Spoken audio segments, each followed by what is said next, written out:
Welcome, I'm Katie, and last time I left everybody with a little bit of a cliffhanger. I wasn't sure if I was going to get immunotherapy and enter a clinical trial for cancer, and I have some updates for you. So let's go.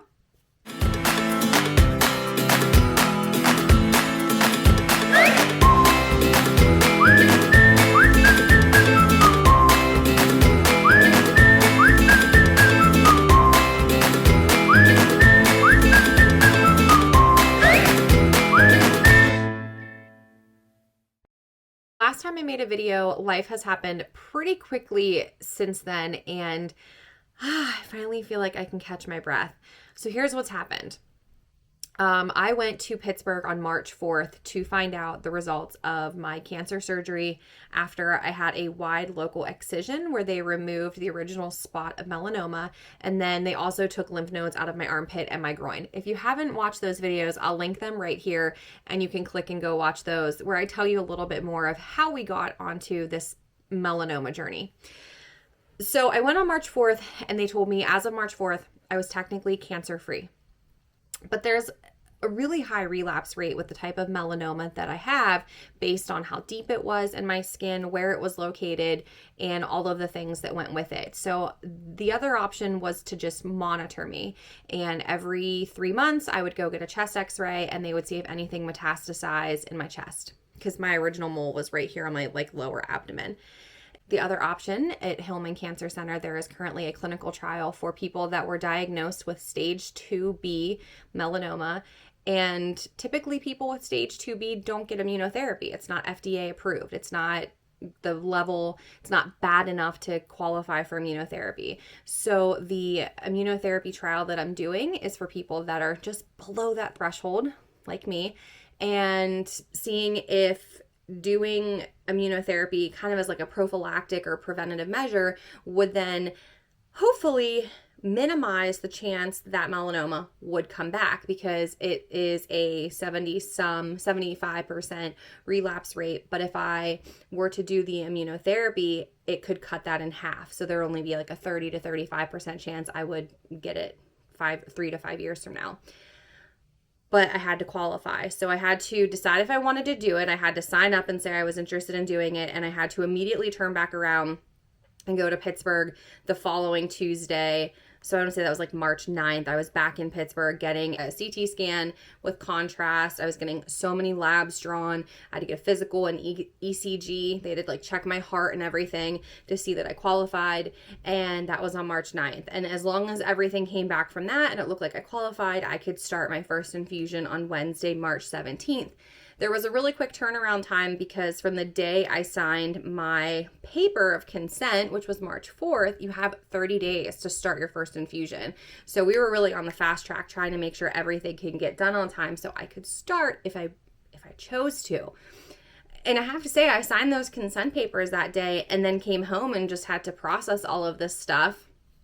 And I could still walk away if I wanted to. I didn't have to necessarily do it, but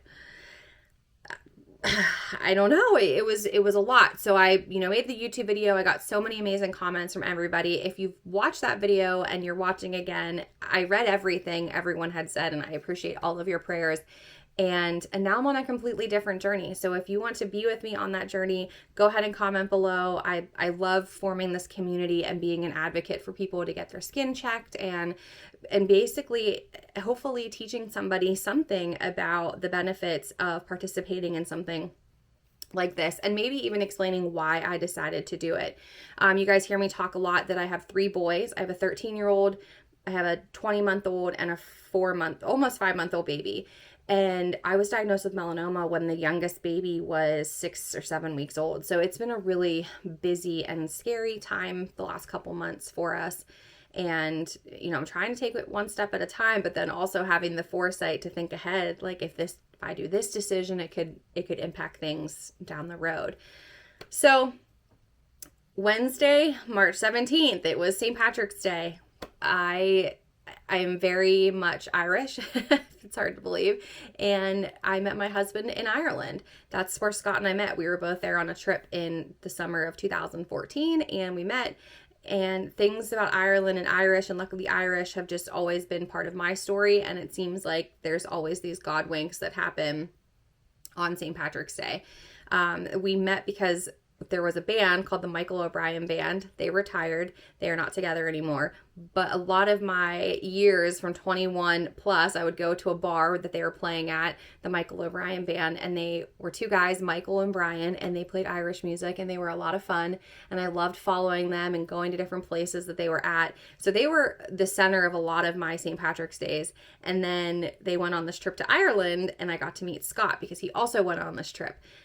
So Scott and I started dating, and then St. Patrick's Day was when I had my bachelorette party.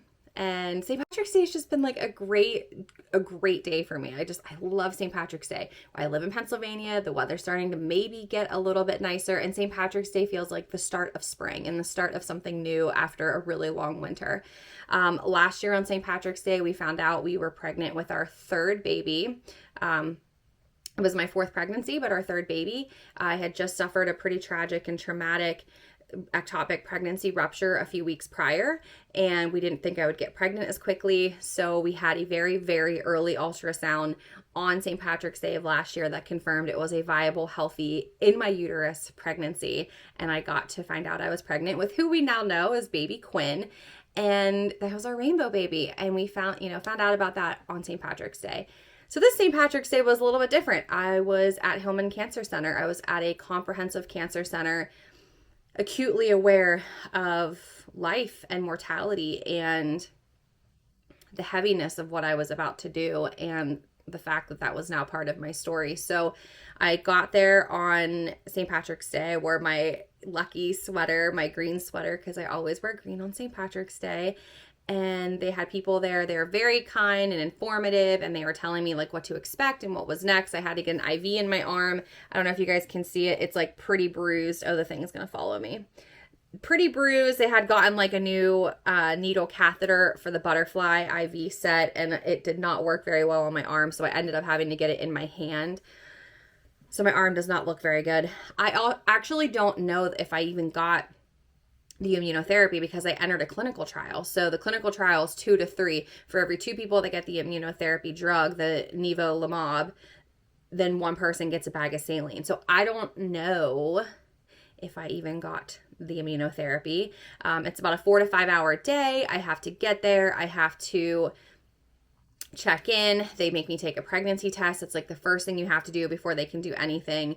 And then they find out that it's negative, then they can write an order. The doctor has to sign an order that says, okay, she's clear for the research study or for the, delivery of the medicine. Some people are there for standard of care, which means they're getting chemotherapy or like their standard of care treatment. And then I'm participating in a research clinical trial. So my process is a little bit different, but they're not allowed to draw any blood labs until they get that doctor's order. And then they can draw all my labs right before I get my infusion. They bring the bag up. I learned a lot, like some of the medicines they have to mix and they're frozen, and then you have to actually wait for them to thaw. They can't thaw the day before you come. They have to thaw like when you get there that day. My medicine that I have does not have to be thawed.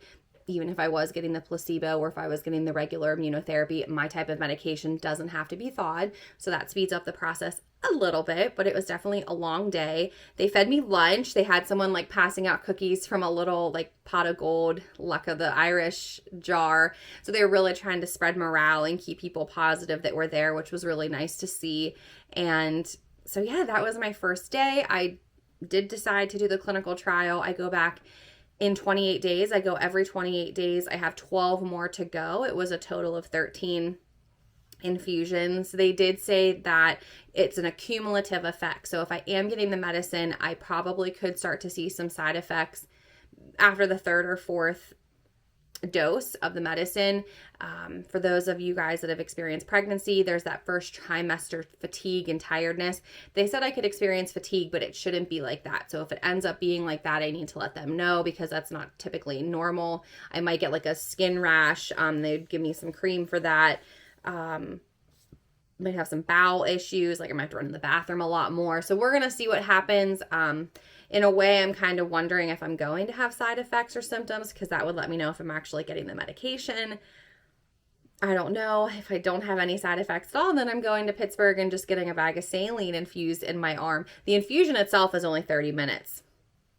and that's not too bad. But in the meantime, my mother-in-law has been here helping with the boys, with my husband and the boys when I'm not here, because there's a lot of kids at our house, it seems like, and they're very young, and so they need a lot of extra hands on deck.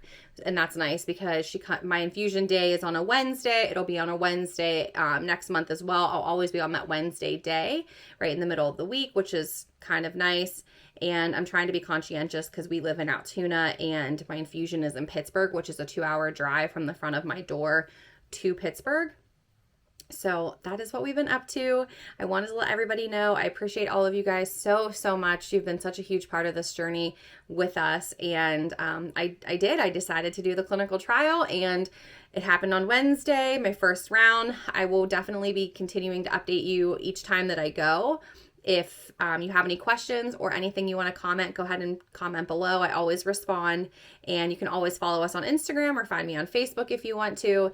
And wish us luck. We'll see how this journey continues to go. I pray that it is as easy and that we get the benefits and the results that we're really hoping for. And if not, it's exciting to be part of something that could help other people that could possibly be in the situation that I'm in, and they would hopefully get as wonderful results and continue to live a long and prosperous life with their families. Because I know when I found out that I had cancer, that was the only thing I could think of, was getting to see my boys graduate high school. That was the only thing I could think of. And that's, to this moment, the only thing that I truly care about. I mean, when I think about the stress and the sadness and the things going on in my life, I focus in on what I can control, which is how I react to it. And I try to be as positive as possible. But at the end of the day, my goal, my prize, the whole thing is to be here for these boys, these baby boys, and see them graduate high school, and hopefully get to see them get married and do amazing other things. But right now, that is the goal, because they're so little and so young, and I'm trying so hard to soak up every minute. And I'll continue to share them with you as well, because they're pretty funny. All right, you guys, thank you so much for being here. As always, I'm Katie. If you have any questions, drop them below, and I will see you next week.